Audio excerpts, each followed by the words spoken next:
বাবা আশীর্বাদ দাও তোমার মেয়েকে। বেঁচে থাক মেয়ে, বেঁচে থাক। তোমাকে না আজকে থেকে এখানে আর কাজ করতে হবে না। কেন, কি হয়েছে? আমি পুলিশের চাকরি পেয়ে গেছি, ইন্সপেক্টর হয়ে গেছি আমি। আরে বাহ, এ তো খুব খুশির খবর। মেয়ে খুশিতে থাক, তোর আরো দীর্ঘ আয়ু। বাবা আমি দেখেছি তুমি দিনরাত কতটা কষ্ট করেছো, কতটা পরিশ্রম করেছো। আর আমার পড়াশোনার জন্য তুমি টাকা কত জমিয়েছো, আমার পড়াশোনার জন্য তুমি টাকা পয়সা জমাতে কত কষ্ট করে।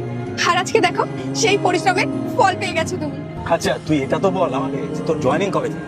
পরের মাসের 10 তারিখ থেকে। বাবা তোমার একটাই কাজ, তুমি না কি আমার জন্য একটা ভালো জামা নিয়ে এসো, যেটা পরে আমি ওখানে যেতে পারি। এখন বাকি রইলো তোমার শুধু বসে আরাম করা, বুঝতে পারলে? এখন থেকে তোমার মেয়ে ইনকাম করবে। মেয়ে তুই চিন্তা করিস না, তোর যা যা ড্রেস তুই কিনে নে, তোর মনে যা ইচ্ছা তাই কর।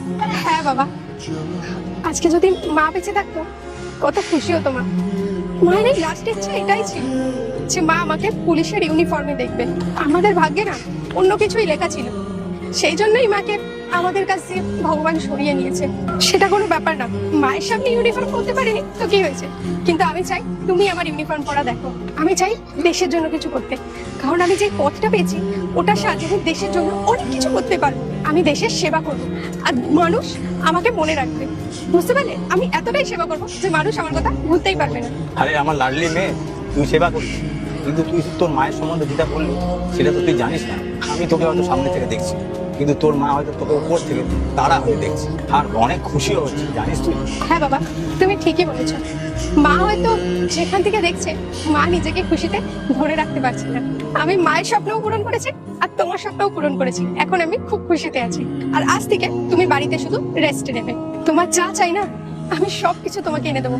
তোমার সমস্ত খুশি আমি তোমার কাছে এনে দেবো, কারণ তোমাকে খুশি রাখার দায়িত্ব আজ থেকে আমার। আজ থেকে আমি তোমাকে এতটুকুও কষ্ট করতে দেবো না। আরে আমার সোনা পাখি, তুই যতটা খুশিতে আছিস তার থেকে অনেক বেশি খুশিতে এখন আমি আছি। আমি পুরো গ্রামের মানুষকে বসিয়ে খাওয়াবো একদম। হ্যাঁ বাবা একদম ঠিক কথা বলেছো, কিন্তু মেনুটা কিন্তু আমি ডিসাইড করবো। কি নিয়ে খাওয়ানোর কথা চলছে আঙ্কেল? আমার মেয়ে ইন্সপেক্টর হয়ে গেছে, সেই জন্য আমি ভাবছি পুরো গ্রামের লোককে বসিয়ে খাওয়াবো। বাহ, এটা তো খুবই ভালো কথা, কংগ্রাচুলেশন। Thank you. ইন্টারভিউতে পাস করে গেছেন আপনি, এটা তো খুব খুশির খবর। তাহলে তো আঙ্কেল পার্টি তো দিতেই হবে।